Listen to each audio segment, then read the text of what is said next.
देखिए, ये जो लड़का मेरे साथ बैठा हुआ है, ये हमारा बेटा है। ये नवनिर्वाचित आईएएस है। 166वां रैंक आया है इस 2024 वाले बैच में।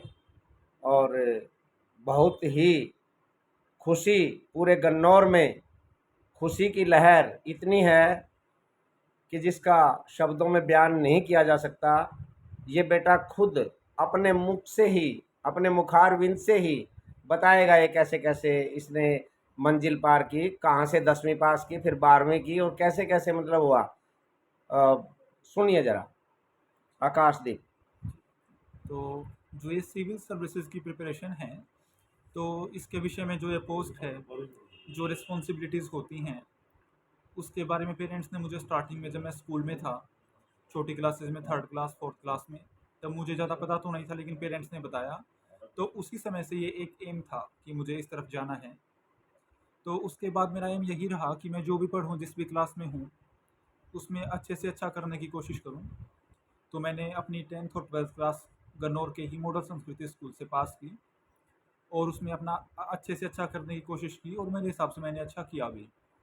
तो 12th क्लास के बाद मेरा एम था कि मैं किसी अच्छे कॉलेज में जाऊँ, जिससे मेरी सोचने की शक्ति, मेरी स्किल्स और अच्छी डेवलप हों। तो मैंने एग्ज़ाम दिया और मेरा आईआईटी मंडी में सिलेक्शन हो गया, जहाँ से मैंने मैकेनिकल इंजीनियरिंग में बीटेक की। और उसके बाद अ, मैंने इसके बाद विषय में तैयारी करने के बारे में और सोचना शुरू किया, लेकिन इसी बीच मेरी एक जॉब लग गई, जो भारत पेट्रोलियम में एक ऑपरेशंस ऑफिसर के रूप में मैंने कार्य किया।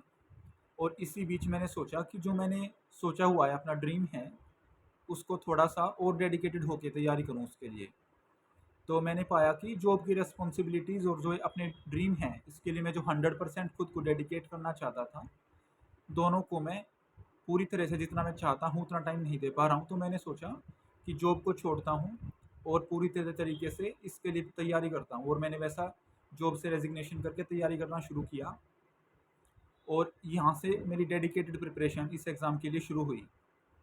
इसके बाद अलग अलग अटैम्प्ट्स दिए मैंने, अलग अलग टाइम पे अनसक्सेसफुल अटैम्प्ट्स रहे। एनालाइज़ किया खुद को कि क्या क्या कमियाँ हैं, जो कमियाँ हैं उनको इम्प्रूव करने की कोशिश की। छोटी छोटी कमियाँ रह जाती थी, पर एम हमेशा यही रहा कि मेरा फोकस मेरी कमियों को और उनको इम्प्रूव करने में रहे। खुद का मैं सही से असेसमेंट करूँ, सही से मूल्यांकन करूँ खुद का, और जो एम है उसकी तरफ बढ़ने की कोशिश करूँ, हमेशा एम ओरिएंटेड तरीके से ही अपना काम करूँ। और अब रिसेंट में, जैसा अभी बताया अंकल जी ने, कि 5th अटैम्प्ट में मेरा सिलेक्शन हुआ, 166 रैंक आया है। तो एक्सपेक्ट तो कर रहा था, लग रहा था मतलब मुझे कि मैं आज सिलेक्शन होगा। और स्टार्टिंग से जैसे मैंने सिलेबस को देखा, खुद को एनालाइज किया, तो मेरे अंदर कॉन्फिडेंस था कि जो ये एग्ज़ाम की रिक्वायरमेंट है, जो एग्ज़ाम है, जो सिलेबस है, कि हाँ मैं इसको कर सकता हूँ। तो वो एक कॉन्फिडेंस होना चाहिए और एक रास्ता दिखना चाहिए कि अगर मुझे किसी एम तक पहुँचना है, तो उस रास्ते का पता होना चाहिए। सिर्फ एम दिखने से नहीं होता है, जब हमें रास्ते का पता होगा कि इसी रास्ते पे चल के हमें पहुँचना है, तो वो एक मुझे कॉन्फिडेंट था मैं कि इस रास्ते से चल के पहुँचना है।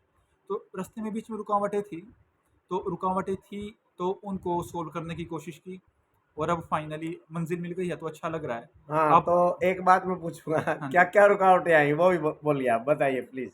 रुकावटें, वैसे तो रुकावटें नहीं थी, रुकावटें केवल एग्ज़ाम से रिलेटेड ही थी।